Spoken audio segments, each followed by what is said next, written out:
Hey folks, Damon Wayne here from North America, Social Security Insider, your go-to guy for cutting through the government jargon and getting you the real deal on Social Security. If you're watching this right now, I know exactly what's in your mind. When the heck should I start taking my Social Security benefits? I get this question every single day, from folks in their late 50s panicking about retirement, to 62-year-olds staring at that "Vile Now" button and wondering if they're making a mistake, to 67-year-olds who think they have to take it because that monthful retirement aid. Let me tell you something up front. Therein, no one size fits. I'll answer here, but what I can do is break down why the old way of figuring this out, something called a Brookhaven analysis, it's just outdated. It is dangerous if you rely on it alone. And by the end of this video, you'd have the tools to make a decision that's right for you, not your neighbor, not your brother-in-law, and definitely not some generic online calculator. First off, let's talk about that Brookhaven analysis. You probably heard of it, right? For decades, it was the golden child of Social Security planning. The Social Security Administration, SA, even had a handy little calculator on their website that walked you through it. But here in the kicker, they quietly pulled that calculator off their site back in 2008. And it wasn't because the math was wrong. It was because people were using it to make one of the biggest financial decisions of their lives, like it was a coin flip. Think about it. How many times have you heard someone say, hey, oh, my break-even age is 78, so if I live past that, I come out ahead. That sounds simple enough, but it missing 90% of the picture. And when you're talking about money that going to support you for 20, 30, even 40 years in retirement, missing 90% of the picture is a recipe for disaster. Let me put this in perspective. Did you know there are over 700 different Social Security filing strategies that experts can test 700? That not an exaggeration. Ask any certified Social Security advisor, and they'd tell you the same thing. The basic Brookhaven analysis only looks at one or two variables, but your life is not a sparrow. It's messy, it's unpredictable. You might have a spouse who relies on your benefits. You might have health issues that pop up. The stock market might crash, or you might live 10 years longer than you expected. All of these things blow that simple Brookhaven calculation right out the window. So today, we're going to do things differently. Not just going to compare the three main filing ages. 62, full retirement age, which is around 67 for most of you watching this, and 70. We're going to dive into the assumptions behind those numbers, break down why they matter, and show you real-world scenarios where filing early isn't a mistake, and delaying isn't always the smartest move. Let's start with a real example. Someone I'd call Professor Pat. Pat is 62 years old, about to make that big decision, and let you set up some assumptions that are realistic for a lot of folks. First, Pat, last year of income for Social Security purposes is $90,000. That's about half of the current wage cap, which is $168,600 in 2024, by the way. So it's a solid middle-class income. Now, herein, the first mistake most people make when they do a Brookhaven analysis. They only look at their own Social Security benefit. They don't factor in a spouse and potential benefits. They don't factor in cost of living adjustments, CANEL-AS, and they don't even get their life expectancy right. We're going to start with those flawed assumptions, just like most people do, and then show you how changing one or two things completely flips the script. First, let's talk about life expectancy, because this is where so many people go wrong. According to the 2024 OASDA Trustees Report, the average life expectancy at birth is 79 years old. But here's the key point. If you've already made it to 62, when you're actually making this filing decision, your life expectancy is way longer. The Saigon own actuarial tables show that if you've 62 today, you can expect to live another 22 years until age 84. Let me repeat that. If you're 62 and in decent health, you're not just ever.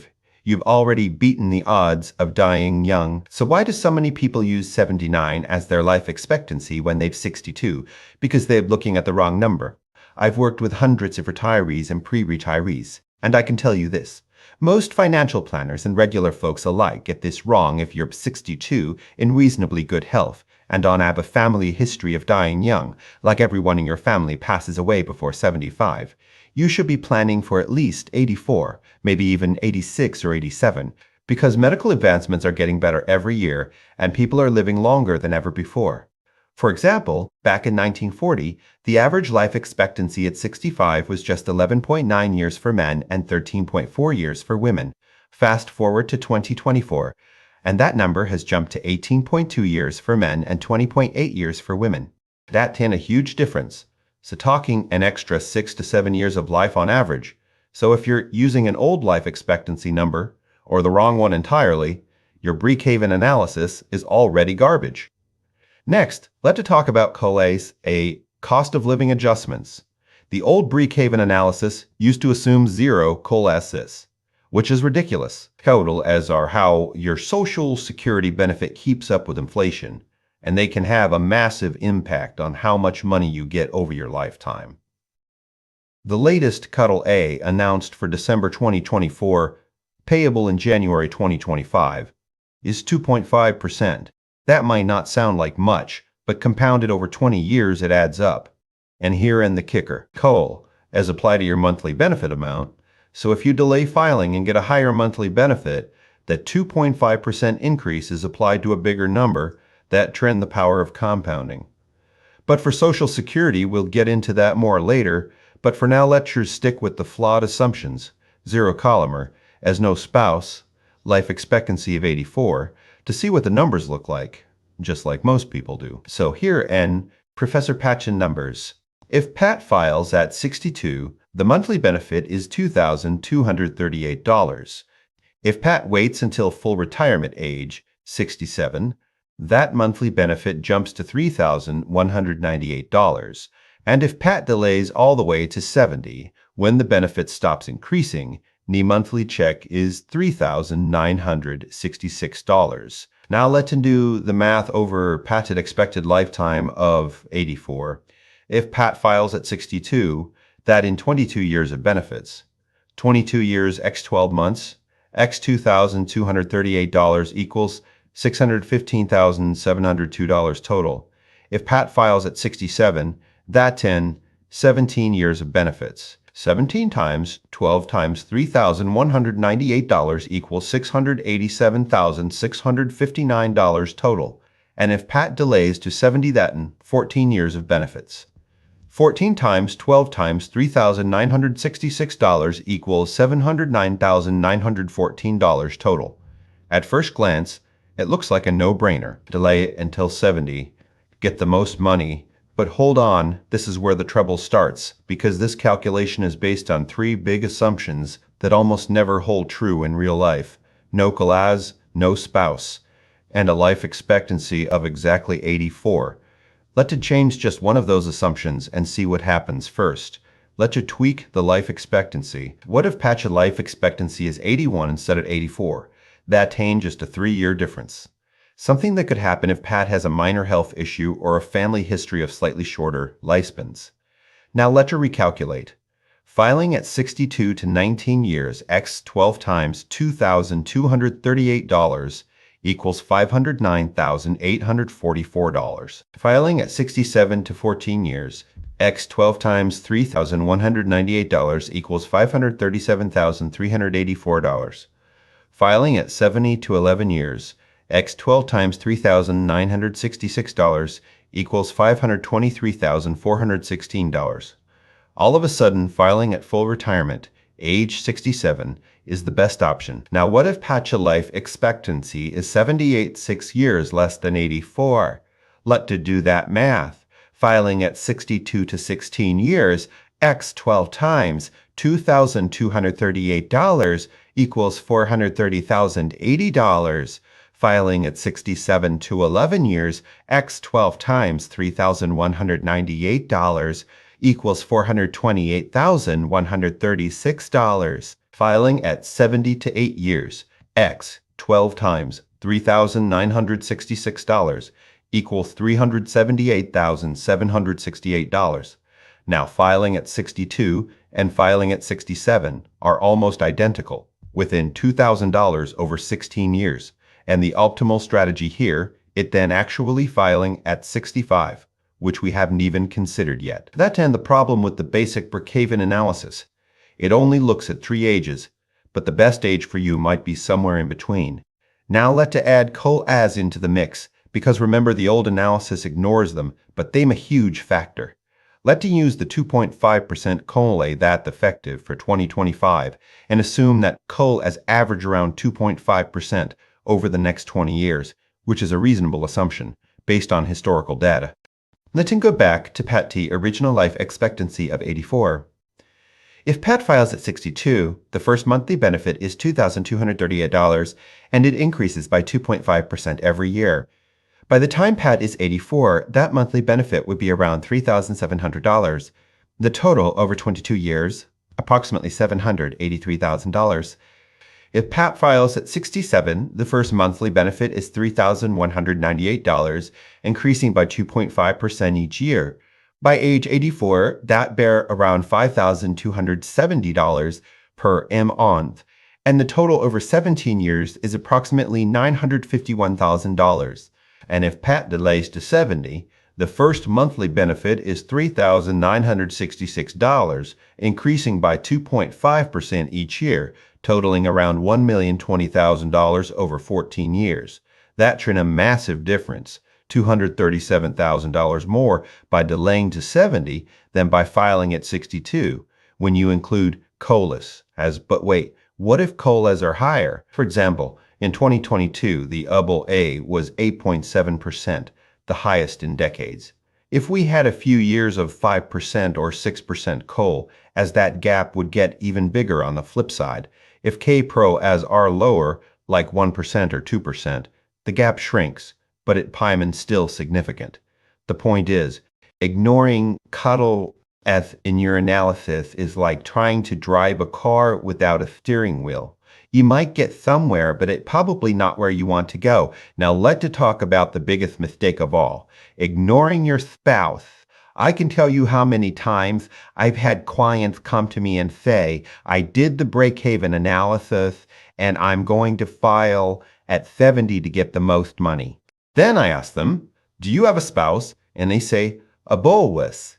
Yeah, but they have their own benefits. That's not enough. Spousal benefits and survivor benefits can completely change the game. Let's take a step back and explain how spousal benefits work. If you married, your spouse can claim up to 50% of your full retirement age benefit even if they never worked a day in their life, assuming you file for your own benefits. But herein the catch. If you file early, your spousal benefit is also reduced. For example, if you file at 62, your benefit is reduced by about 30% from your full retirement age benefit, so your spousal benefit is 50% of that reduced amount. But if you delay filing, your spouse has to wait to claim spousal benefits. So therein a trade-off. File early and get your benefit, and let your spouse get theirs. Sooner, but get less each month. Or delay, get more each month, but make your spouse wait. Let's use a real example from my client. Base, let's call them Tom and Linda. Tom is 62, Linda is 60. Tom in full retirement age benefit is $3,000 per month. Linda is $1,000 per month. She worked part-time most of her life. If Tom files at 62, his benefit is $2,100 per month, 30% reduction, and Linda can claim spousal benefits once she turns 62, $1,050 per month, 50% of Tom in full retirement age benefit. But since Tom filed early, is that reduced? Wait, no. Spousal benefits are based on your full retirement age benefit, not your reduced benefit. Let me clarify that. If you file early, your own benefit is reduced, but your spousal benefit is still 50% of your full retirement age benefit, not your reduced one. That's a common misconception. So, in Tom and Linda case, if Tom files at 62, he gets $2,100, and when Linda turns 62, she can claim $1,050, 50% of Tom in $3,000 FRA benefit, instead of her own $1,000. That an extra $50 per month for Linda. But if Tom delays filing until 70, his benefit jumps to $4,200 per month, 8% per year delay for 3 years. But Linda can claim spousal benefits until Tom files, so Linda has to wait until Tom is 70 to get that $1,050, which means she either has to live on her own $1,000 or dip into savings for 8 years. Is the extra $2,100 per month for Tom worth making Linda wait 8 years for an extra $50? That depends on their savings, their health, and their financial goals. For Tom and Linda, they decided to have Tom file at 67, his fray. So he gets $3,000 per month, and Linda can claim spousal benefits at 62. When she turns 62, Tom is 64, so she has to wait 2 more years. But that way Tom gets a higher benefit than if he filed at 62, and Linda does not have to wait too long to get the spousal benefit. That's a coordinated strategy, and it's way more effective than just looking at Tom and break-even age alone. Another thing to consider is survivor benefits. If your spouse has a higher benefit than you, and they pass away before you, you can switch to their survivor benefit to is equal to their full benefit. If they filed at fray, or later, or a reduced amount, if they filed early. This is a huge factor that the basic Brookhaven analysis ignores. Let's say you marry to someone with a much higher benefit and they have a short life expectancy. Maybe they have a chronic illness or a family history of early death.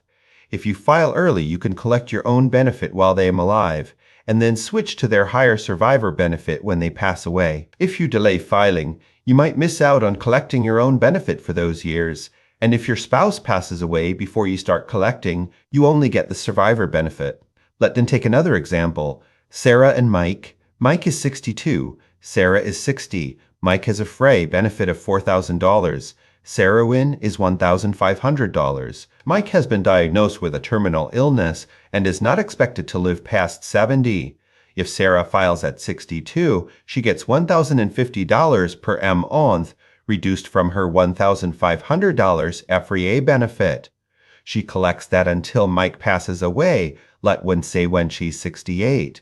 Then she switches to Mike or a survivor benefit of $4,000 per month, since Mike delayed filing until 70. Over her lifetime, let's say she lives to 84, she collects $1,050 for 6 years, then $4,000 for 16 years, total of $73,800 plus $768,000 equals $841,800.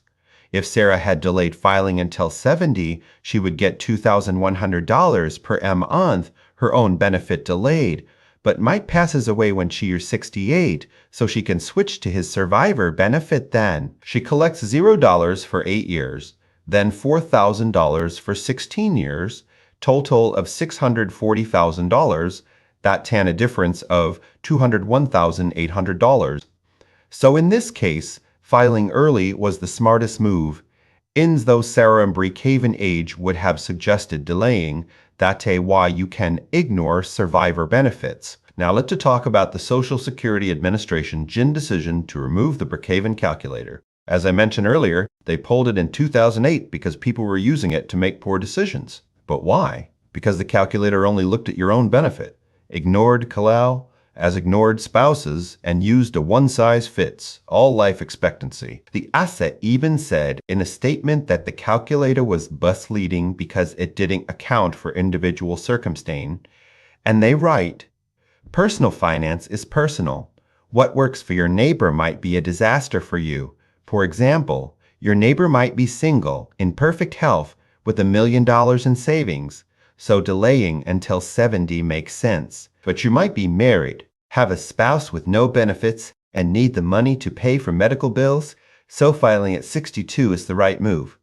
The Brookhaven analysis doesn't care about any of that. It just gives you a number and you're supposed to base your decision on that. That's like going to a doctor and saying, what are the average temperature for a human? And the doctor says, 98.6 degrees.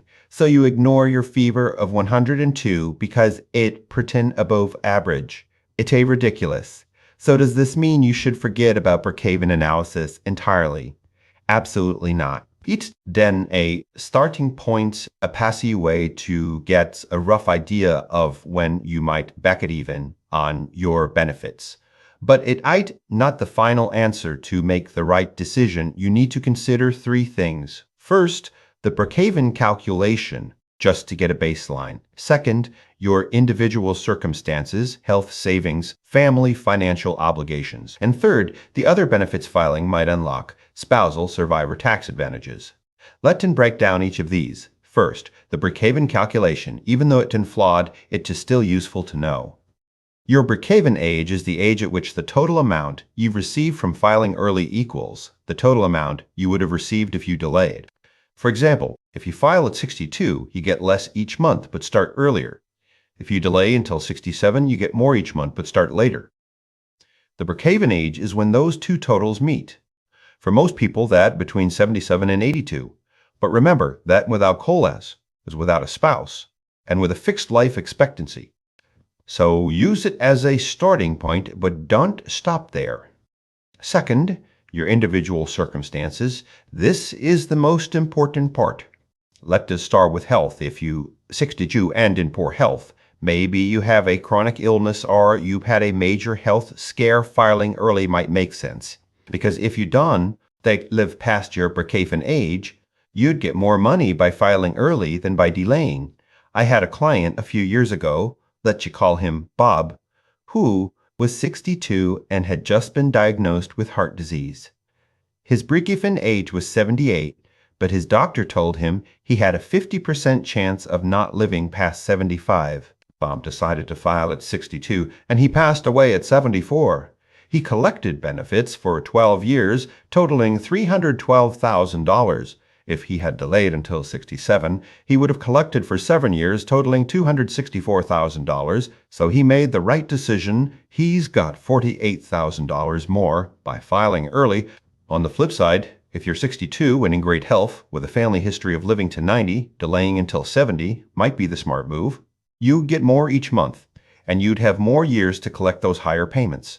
Your savings also matter according to a 2024 survey by MassMutual. The average retirement age in the U.S. is 62. That's interesting because full retirement age is 67 for most people.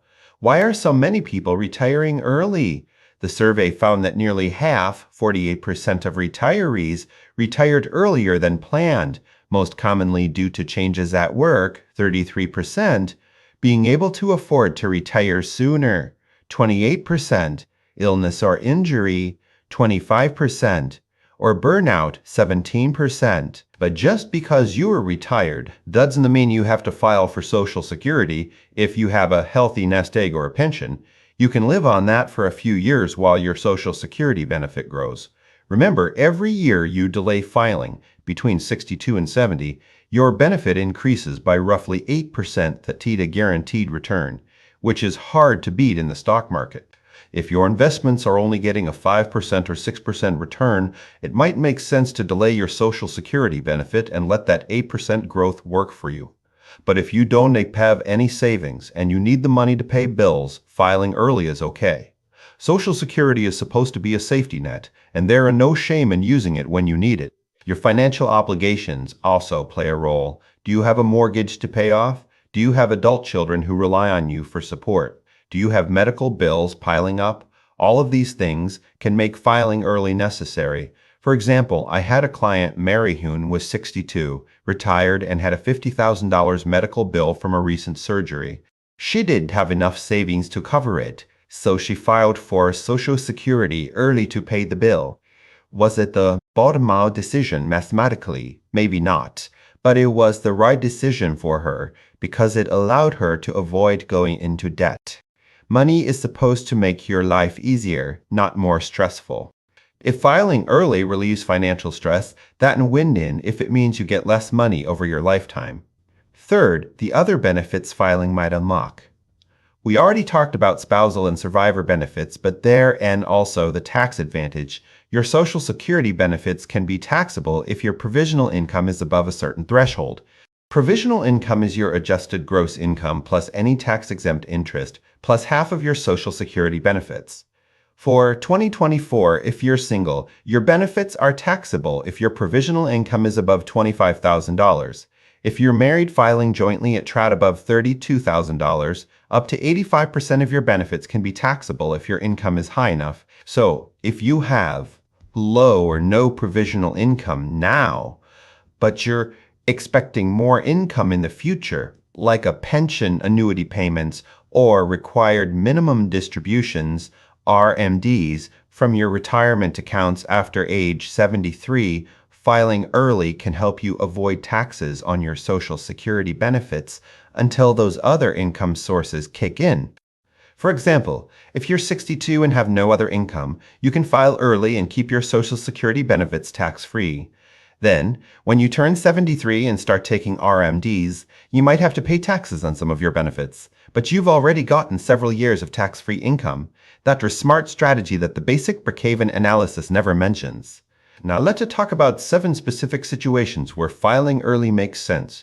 These are the ones I see most often with my clients, and name all situations where the Brookhaven analysis would lead you astray. The first situation is poor health or a family history of early death, as we saw with Bob. If you don't expect to live past your Brookhaven age, filing early ensures you get the most out of your Social Security benefits while you're alive. Let's say your Brookhaven age is 80, but you have a family history of everyone dying before 75. If you delay until 70, you might only collect benefits for 5 years. But if you file at 62, you collect for 13 years. Even though each check is smaller, the total amount is more. And let you be real. What a point of delaying for a higher check if you're not around to collect it. Your Social Security benefits are based on the taxes you paid during your working years. You earned that money and you should get to use it. Filing early ensures that your hard-earned benefits go unused. The second situation is wanting to enjoy your retirement while you're still healthy. Let's face it, your 60s are often your best retirement years. You're still energetic. You have the physical ability to travel, pursue hobbies, or spend time with your grandkids. By your 80s, you might not be able to do all the things you wanted to do. So why wait to get your Social Security benefits? If you file early, you have the financial freedom to enjoy those years to the fullest. I had a client, Jim Hun, retired at 62 and filed for Social Security. He used the money to travel the world with his wife for 5 years. By the time he was 67, he visited 20 countries and made memories that will last a lifetime. Could he have gotten a higher monthly benefit if he delayed? Yes, but would he have been able to travel as much when he was 70? Probably not. Money is meant to be enjoyed, and sometimes taking benefits early is worth it to create those meaningful experiences. The third situation is having other savings that can grow while you collect Social Security. If you have a retirement nest egg that you invested in the stock market or other investments, filing early can allow those investments to grow for a few more years before you need to dip into them. For example, if you file at 62 and collect $2,000 per month, you don't have to withdraw from your 401k EAs or IRA for those years. Instead, your investments can compound and grow. Let's say you have $500,000 in savings and it grows at 7% per year. If you don't touch it for 5 years, from 62 to 67, it grows to $701,275. That an extra $201,275, more than enough to make up for the lower Social Security benefits you're collecting. This is a strategy that works well for people who have saved diligently and want to maximize their overall retirement income. The fourth situation is when your spouse needs spousal benefits, as we saw with Tom and Linda. If your spouse has a low benefit or no benefit at all, filing early allows them to claim spousal benefits sooner. This can be a huge help for couples where one spouse didn't work long enough to qualify for their own benefits, or where they're in a large earnings gap between the two spouses. For example, if you're the higher earner and your spousal benefit is only $500 per month, filing early allows them to claim up to 50% of your RFA benefit, say $1,500, instead of their own $500. That's an extra $1,000 per month for your family, which can make a big difference in covering household expenses. Just remember that filing early reduces your own benefit, so you have to weigh the trade-off between getting more now and getting more later. The fifth situation is when your spouse has a higher benefit and a short life expectancy. This is the scenario we talked about with Sarah and Mike. If your spouse has a higher benefit and is not expected to live long, filing early allows you to collect your own benefit while they are alive, then switch to their higher survivor benefit when they pass away. This is one of the most underrated reasons to file early, and isn't something the Brookhaven analysis never considers. Let them say your spouse has a a benefit of $4,000 and you have a FRI benefit of $1,500. If your spouse is diagnosed with a terminal illness and is expected to live 5 more years, you can file early, say at 62, and collect $1,050 per month for those 5 years. Then when your spouse passes away, you switch to their $4,000 survivor benefit. If you had delayed filing until 70, you would have collected $0 for 8 years, then $4,000 for the rest of your life. But by filing early, you get 5 years of income plus the higher survivor benefit. Total income is much higher. The sixth situation is when the stock market crashes.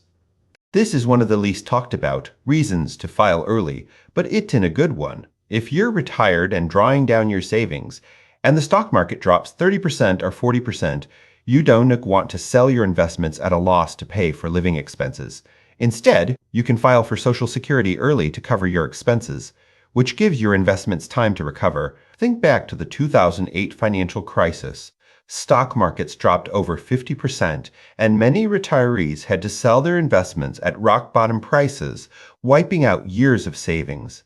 If those retirees had filed for Social Security early, they could have avoided selling at a loss and preserved their nest egg. Another scenario: if the stock market crashes and you're not drawing down your savings yet, you can file early and invest the Social Security money into the market at a discount.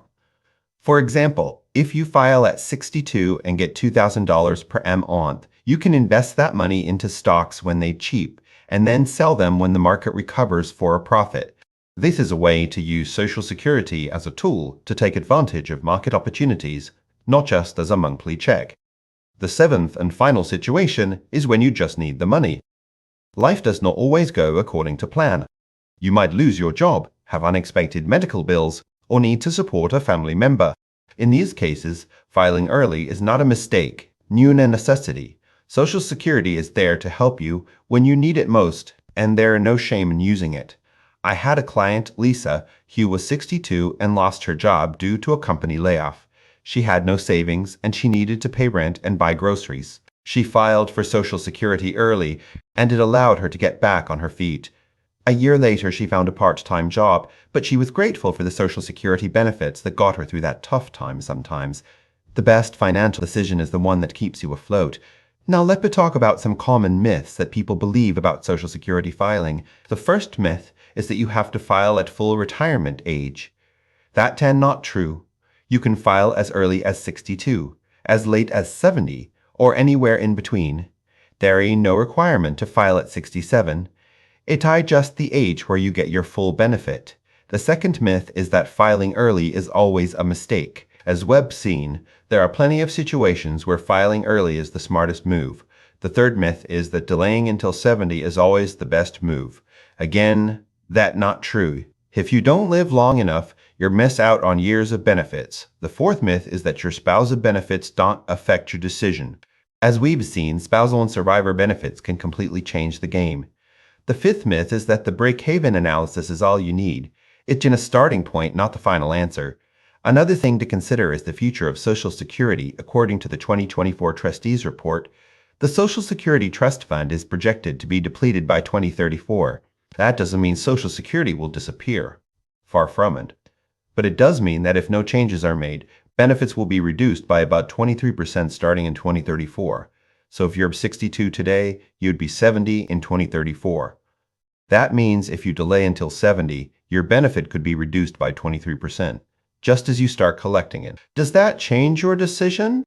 Maybe if you worried about benefit cuts, you might want to file early to lock in your benefit before the cuts happen, or you might want to delay to get a higher benefit. Even with the cuts, it is another factor to add to your decision-making process. Let's then also talk about some strategies that can help you maximize your Social Security benefits beyond just choosing when to file. One strategy is the file and suspend strategy. This is where you file for your benefits at full retirement age, then immediately suspend them. By doing this, you can continue to earn delayed retirement credits 8% per year until age 70, which increases your monthly benefit. At the same time, your spouse can claim spousal benefits based on your full retirement age benefit. This strategy is great for couples where one spouse has a higher benefit and wants to delay, while the other spouse needs income sooner. But there are rules. You have to be at full retirement age to file and suspend, and your spouse has to be eligible for spousal benefits. Also, the Bipartisan Budget Act of 2015 made some changes to this strategy, so it's important to check if you are eligible. For example, if you turned 62 after the 1st of January 2016, you can each use the unrestricted application strategy, which allowed you to claim only spousal benefits while delaying your own. But file and suspend is still available for those who qualify. Another strategy is the born restricted application strategy, but as I just mentioned, and only available to people who turned 62 before the 1st of January 2016. If you are in that group, you can file a restricted application to claim only spousal benefits when you reach full retirement age, while delaying your own benefit until 70. This allows you to get spousal benefits now and a higher own benefit later. For example, if you're 67 Frey, you can claim spousal benefits of $1,500 per month, while your own benefit grows to $4,200 per month by age 70. Then at 70, you switch to your own benefit. This is a great way to get income now while maximizing your future benefit. Now, let us circle back to Professor Pat to see how all of this comes together. Pat is 62, makes $90,000 last year single, in good health, no family history of early death, and has $300,000 in savings. What should Pat do? Let's break it down. First, Patchy Brookhaven, age is around 79. Patchy life expectancy is 84. So mathematically delaying until 70 makes sense. But Pat also has savings. So Pat can live on savings until 70, letting the Social Security benefit grow. Patchy's savings are invested at 6%, which is less than the 8% guaranteed growth from delaying Social Security. So delaying until 70 is the smart move for Pat. But if Pat were married or had poor health or needed the money, the decision would be different. That means a key. There is no one right answer. I want to leave you with this. Social Security is one of the most important financial decisions you ever make, and it do not want to rush. Don't let your brother-in-law tell you what to do. Don't let a generic online calculator make the decision for you, and don't rely on the old Brookhaven analysis alone. Take the time to educate yourself. Consider your individual circumstances. And if you need help, talk to a certified Social Security advisor. This is your money, and you deserve to get the most out of it before we wrap up. Let's recap what we covered today. We talked about why the Brookhaven analysis is a starting point, not the final answer.